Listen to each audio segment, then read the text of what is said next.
আসসালামু আলাইকুম। Hello everyone, this is Mamun and I am English trainer. আজকে শিখতে যাচ্ছি একটি ডাউট সেশন ক্লাস। এটা হচ্ছে হ্যাভ টু হ্যাজ টু। তো এই হ্যাভ টু হ্যাজ টু এটা নিয়ে অনেকের কনফিউশন আছে, যেটা কিভাবে কখন ব্যবহার করতে হয় এবং কিভাবে প্রশ্ন করতে হয়। ঠিক আছে, কোনো সমস্যা নেই, there I am with you. আপনাদের যদি প্র্যাকটিস করার জন্য কেউ না থাকে অবশ্যই আমার সাথে করবেন। সাপোজ ধরুন আমি আর আপনি কেউ নেই, জাস্ট আমি আপনাকে প্রশ্ন করব, আপনি কীভাবে এই হ্যাজ টু দিয়ে অ্যান্সার করবেন, এটা অবশ্যই আমি আপনাদের ক্লিয়ার করে দিচ্ছি। তো আসলে হ্যাজ টু যদি আপনি অ্যাজ এ নেটিভ স্পিকার যদি তাদেরকে বলেন, তারা কিন্তু এটা বুঝে না যে হ্যাজ টু এটা হচ্ছে তে হবে। যেমন আমরা বাংলিশ করে যদি আমরা বলতে যাই, তাহলে এটা আমাদের মেমোরাইজিং করার জন্য তে হবে এই কথাটা, অথবা এই জিনিসটা আমাদের মনে রাখতে হয়। কিন্তু যদি যারা নেটিভ স্পিকার, যারা নেটিভ ল্যাঙ্গুয়েজ তারা কিন্তু এটা চিন্তা করে যে আমার এই কাজটা করতে হবে, মানে আমি কনফার্ম, মানে আমার করতেই হবে। ঠিক আছে, I have to do this work, I have to go to office, এরকম তারা কিন্তু এটা চিন্তা করে। আচ্ছা, যেহেতু আমরা যেহেতু বাংলা আমাদের আঞ্চলিক ভাষা, আমাদের মাতৃভাষা, তো আমি আপনাকে বলছি যে কীভাবে কাউকে প্রশ্ন করবেন। 3টা পার্টে আমি শেখাবো, খুবই ইজি। কেউ নেই, আমি আপনাকে প্রশ্ন করব, সাপোজ আপনি আমাদের সাথে প্র্যাকটিস করবেন, তাহলে হয়ে যাবে। সাপোজ এই স্ট্রাকচারটা একটু বানিয়ে নিই, কারণ স্ট্রাকচারটা না বানালে অনেকে বুঝবেন না। প্রথমে ধরবেন do you have to plus verb 1 plus object.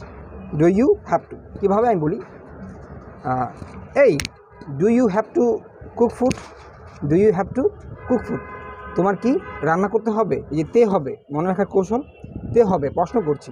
Do you have to cook food, তোমার কি রান্না করতে হবে? তখন আপনি বলতেছেন yes I have to cook food, হ্যাঁ আমার রান্না করতে হবে। আর যদি আপনি নেগেটিভ করেন, no I don't have to cook food, আমার রান্না করতে হবে না।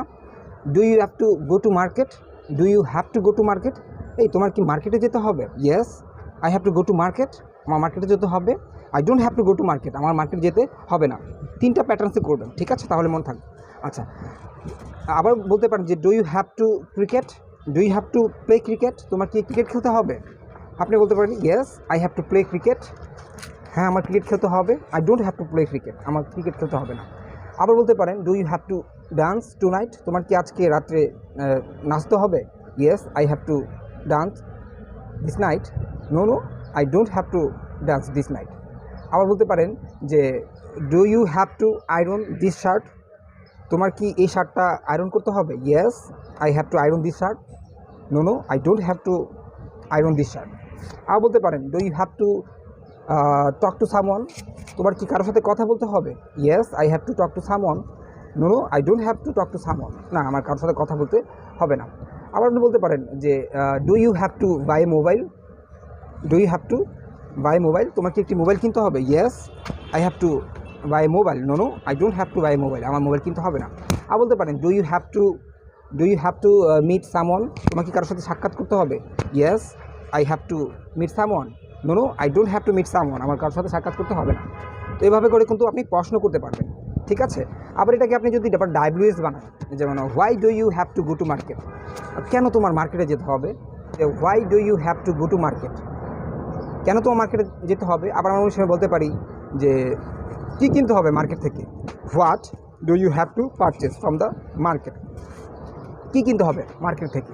তো এভাবে করে কিন্তু আপনি এটাকে প্রশ্ন করতে পারেন। আচ্ছা, এবার যদি আমি এটাকে হ্যাজ দিয়ে করি, হ্যাঁ এতক্ষণ তো আমি শুধু আপনি বুঝিয়েছি ডো দিয়ে, এবার যদি আমি এটাকে জাস্ট ডাস দিয়ে করি, তাহলে কীভাবে করবেন?